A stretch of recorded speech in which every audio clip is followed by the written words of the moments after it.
And this case has been closed here at the White House as far as we are concerned.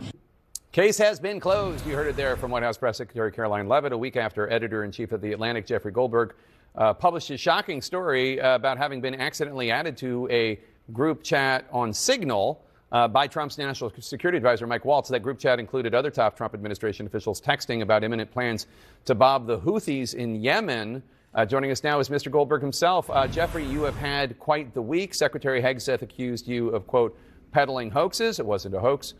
Mike Waltz called you a loser. You're not a loser. He claimed he never met you, which you say isn't true. Waltz also said your number got sucked into his phone.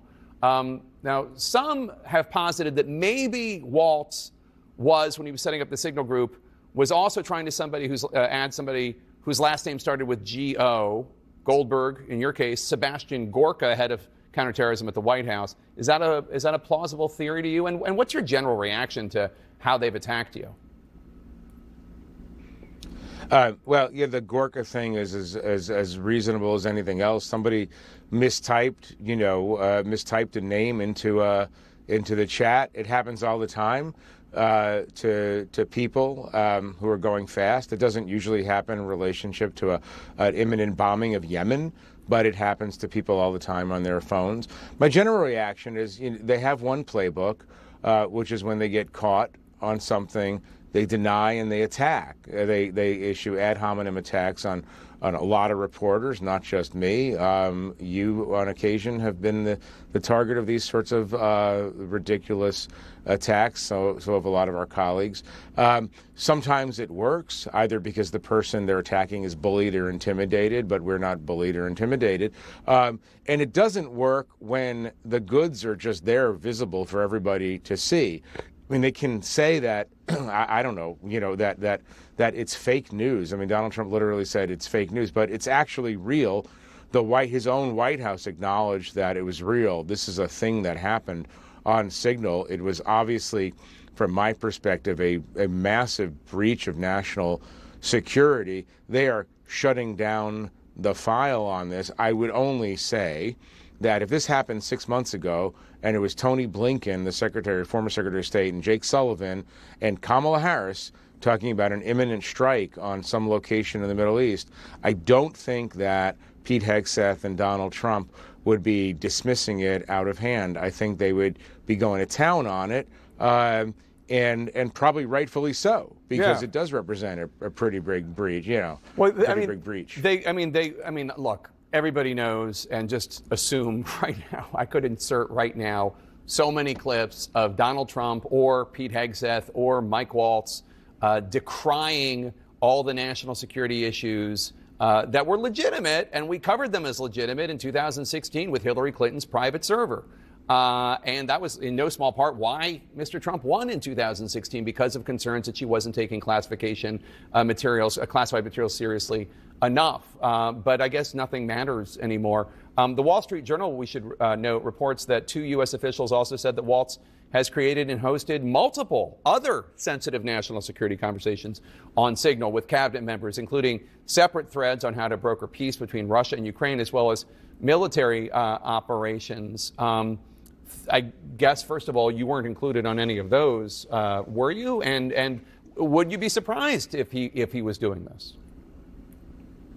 Well, no, it's not surprising, obviously, because it didn't seem like why would they just have one conversation on Signal? They were obviously feeling like this is a good place to talk. It's not. It's an open access commercial app. It is end-to-end encrypted, but it's out there in the world. And one of the problems is you can wind up inviting people you don't mean to invite.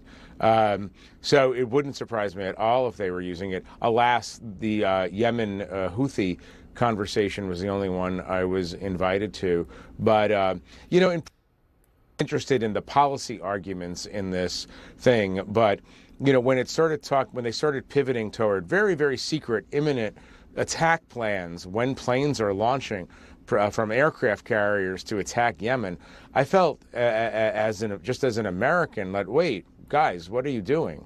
Like, why this is not, even as an inquisitive journalist who believes that there should be a lot of transparency in the way the government operates, I don't feel like this is information, as an American again, that should be distributed in open channels. Obviously, if someone nefarious had gotten hold of this, they could have warned an American adversary, a terrorist organization that attempts all the time to kill Americans. So, it's just poor tradecraft. It's just poor behavior. And we heard the top Democrat on the Senate Intelligence Committee, Mark Warner, react to reports that the Israelis are upset about this story because some of the classified information apparently came from them. Warner said, what happens if the Israelis are this mad and the Five Eye partners, our key allies, it's like New Zealand, Canada, Australia, UK, et cetera, are upset? Will they continue to share information with us if it's treated this sloppily? Do you think that the repercussions could actually be that strong, given your experience covering national security issues, especially international ones? Yes, of course. And like, if our partners in intelligence sharing think that we are sloppy or reckless, they are going to obviously hold back information that's important to share. But you got to lay this over an even larger story, especially when it comes to European allies. Donald Trump now is talking about not ruling out military action against Denmark, a NATO ally, a treaty ally of the United States, over this issue of Greenland. So you put this all together. It's not just, some permissible sloppiness. It's much bigger than that. Yeah. All right, Jeffrey Goldberg, good to see you. Happy 1 week anniversary on the bomb you dropped a week ago. Thanks, Jake. Coming up next.